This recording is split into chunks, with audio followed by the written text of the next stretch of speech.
High, আজকে আমরা এসেছি একটা নার্সারিতে। তো এখানে আমরা কিছু গাছ কিনতে এসেছি। তো কী কী গাছ কিনেছি না কিনেছি সব কিছু আজকে তোমাদের সাথে শেয়ার করব। ভিডিওটা দেখো, আশা করি যারা গাছপ্রেমী তাদের খুব ভালো লাগবে।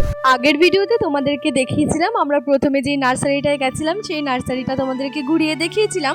এরপরে যেই নার্সারিটায় এসেছি এখান থেকে আমরা কিছু গাছ নিয়েছি, যেমন বেগুনের চারা, 3টে মতো বেগুনের চারা নিয়েছিলাম, আর নিয়েছিলাম একটা গোলাপ ফুলের গাছ। আর আমি মেনলি গেছিলাম ফুল গাছই কিনতে।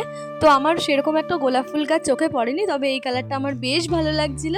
তো আমি ওই রেড কালারটাই নিয়েছি। গোলাপ ফুলের মধ্যে আমার রেড কালারটা খুব ভালো লাগে। এই গাছগুলো নিয়েছিলাম, সেগুলো সুন্দর করে প্যাকিং করে দিল। তো এবার আমরা দেখবো হচ্ছে লিচু গাছ। এটা কি আম গাছ গো?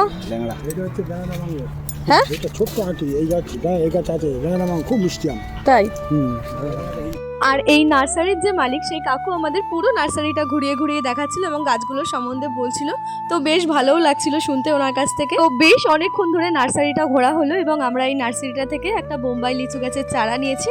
তো চলো এবার আস্তে আস্তে বাড়ির দিকে যাওয়া যাক। আর নার্সারিতে একদম ঢোকার মুখেই দেখো ছিল এখানে বিভিন্ন রকম ইনডোর প্ল্যান্ট। তো চলো তাহলে এবার গাছগুলোকে বিল করা যাক। এবং গাছগুলো যেহেতু আজকেই লাগাবো তাই একটা সারের প্যাকেটও কিনে নিয়েছি। গাছগুলো কিনে তো আমি ভীষণ খুশি, আর কতক্ষণে বাড়ি গিয়ে আমি গাছগুলো লাগাবো তার জন্য আরো বেশি এক্সাইটেড।